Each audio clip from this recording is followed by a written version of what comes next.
Everyone, तर स्वागत आहे तुमचं सर्वांचं माझ्या अजून एका नवीन व्हिडिओमध्ये। तर हा ब्लॉग आहे आपला गुवाहाटी ट्रिप डे 2 चा। तर डे 2 मध्ये आपण बघणार आहोत 51 शक्तिपीठांपैकी जे एक आहे गुवाहाटीमध्ये कामाख्या टेम्पल, तर ते बघणार आहोत। तर नक्की आपला ब्लॉग शेवटपर्यंत बघा, खूप छान होणार आहे आपला ब्लॉग। आणि जर तुम्हाला आपला ब्लॉग आवडला तर नक्की चॅनलला सबस्क्राइब करा, लाईक करा, शेअर करा आणि कमेंट करायला विसरू नका।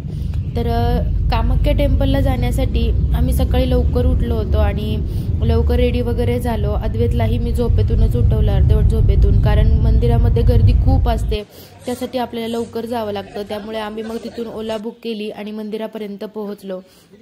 तर सकाळी आम्ही 5च्या दरम्यान आम्ही मंदिराजवळ पोहोचलो होतो आणि बघू शकताय खालूनच, वरती आहे मंदिर आणि खालूनच बघू शकता किती गर्दी आहे। तर या ठिकाणी तुम्हाला जे दिसतंय वेलकम, तर तिथून तुम्हाला जनरल लाईनचं तिकीट हे मिळून जाईल। आणि जर तुम्हाला VIP मधून जर दर्शन करायचं असेल तर त्याचा काउंटर हा पुढे आहे, मी तुम्हाला दाखवेलच। तर 500 रुपये देऊन आपण तिथे दर्शन करू शकतो। तर त्यानंतर आम्ही प्रसाद घेतला देवीसाठी, देवीला चढवण्यासाठी ओटीचं सामान घेतलं, चुनरी वगैरे घेतली आणि मग पुढे निघालो। तर हे सगळं देवीला वाहण्यासाठी घेतलंय, खालूनच आपल्याला मिळून जातं हे। आणि चप्पल काढायला आपल्याला एक सरकारी स्टँड पण आहे तिथे, आणि जर तुम्हाला तिथे नसेल काढायचं, जिथून आपण प्रसाद घेतलाय त्या ठिकाणी आपण काढू शकतो। तर चला बघूयात कसं होतंय दर्शन, किती गर्दी आहे बघूयातच पुढं।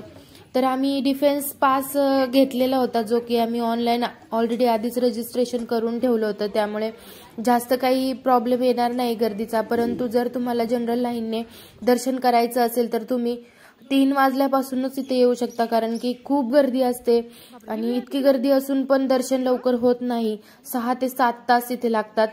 तर ही जी लाईन दिसते इकडे, तर ही VIP वाली लाईन आहे, जी 500 रुपये तिकीट घेऊन आहे। तर त्याची पण लाईन खूप मोठी होती, तर जनरल लाईन खूपच मोठी असेल असं मला वाटते। तर बघू शकता ही VIP ची लाईन आहे, तर लोक 5च्या आधीपासूनच येऊन थांबतात इथे। या लाईनच्या शेजारीच काउंटर आहे, ज्या ठिकाणी तुम्हाला तिकीट हे मिळून जाईल आणि त्यानंतर तुम्ही रांगेमध्ये थांबू शकता। तर हे मंदिराचा परिसर आहे। तर हे मंदिर आहे गुवाहाटीतील नीलांचल पर्वतावरती आहे। तर ज्यावेळेस माता सतीचे विष्णूंनी 51 तुकडे केले होते, तर त्यावेळेस माता सतीच्या योनीचा भाग या ठिकाणी, म्हणजेच गर्भाचा भाग या ठिकाणी पडला होता आणि त्याच गर्भाशयाची या ठिकाणी पूजा केली जाते। तर 51 शक्तिपीठांपैकी सगळ्यात शक्तिशाली महापीठ मानलं जातं कामाख्या मंदिराला। तर खूप चमत्कारी असं मंदिर आहे।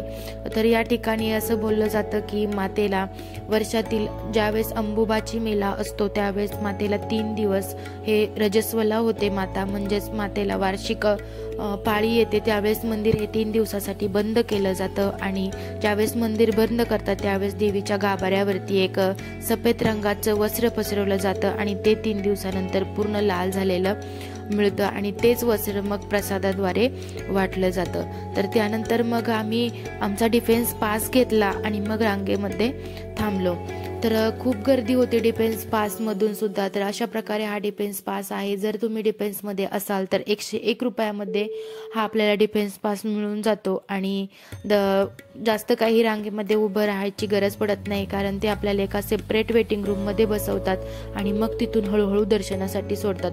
डिफेन्स पास जरी असला तरी खूप वेळ लागतो, त्यामधून सुद्धा आम्ही जवळजवळ 3 ते 4 तास हे वेटिंग रूम मध्ये बसलो आणि त्यानंतर परत गाभाऱ्याजवळ जवळ गेल्यावरती तिथे सुद्धा खूप बसावं लागलं रांगेत, 2 ते 3 तास तिथे पण बसावं लागलं।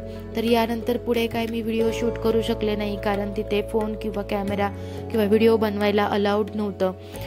तर यानंतर आपण डायरेक्टली मग मंदिराच्या परिसरात भेटूयात बाहेर। तर खूप गर्दी होती तिथे सुद्धा, खूप वेळ वेट करत होतो आम्ही आणि अद्वैत सुद्धा खूप चिडचिड झाला होता, कारण एवढी गर्दी बघून उभं राहायलाही जागा नव्हती, त्यामुळे तोही रडू लागला होता।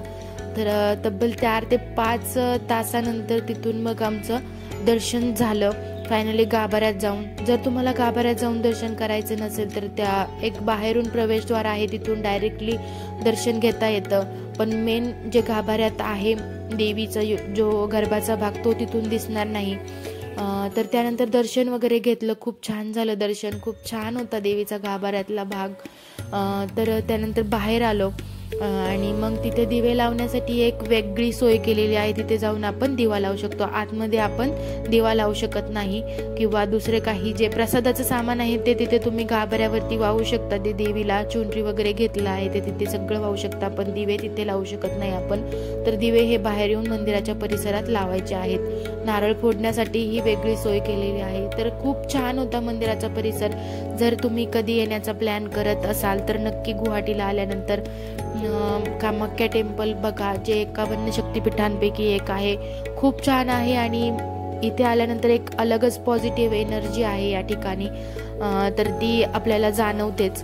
तर बघू शकता किती गर्दी आहे. आणि जर तुम्ही येत असाल तर ऑलरेडी आधीच प्लॅन करून या, पास वगैरे घेऊन या आधीच, आणि लवकर दर्शन करता येईल या दृष्टीने या, कारण सकाळपासूनच रांगा लागतात. त्यानंतर मग इथे एक गणपती बाप्पाही होता. आपल्या इकडे जसे असतात 1 रुपया चिटकवतात सेम तसंच होतं. त्यानंतर तिथेही दर्शन घेतलं आणि मग बाहेर निघलो. आणि यानंतर आपण उमानंदा टेम्पलला जाणार आहोत. असं बोललं जातं की कामाख्या टेम्पलला जर तुम्ही दर्शन केलं तर त्यानंतर नक्की उमानंदा टेम्पलचं म्हणजे उमानंद महादेवाचं टेम्पल आहे तिथे सुद्धा नक्की दर्शन करावं असं बोललं जातं. तर यानंतर आम्ही उमानंदा टेम्पलला जाणार आहोत. तर कसं होतंय आपला तो ब्लॉग तोही बघा मी नेक्स्ट पार्टमध्ये म्हणजेच ब्लॉग 2 डे 2चा नेक्स्ट पार्ट अपलोड करेल. त्यामध्ये मी उमानंदा टेम्पल दाखवेल, तर नक्की बघा. आणि जर तुम्हाला आवडलं असेल तर नक्की चॅनलला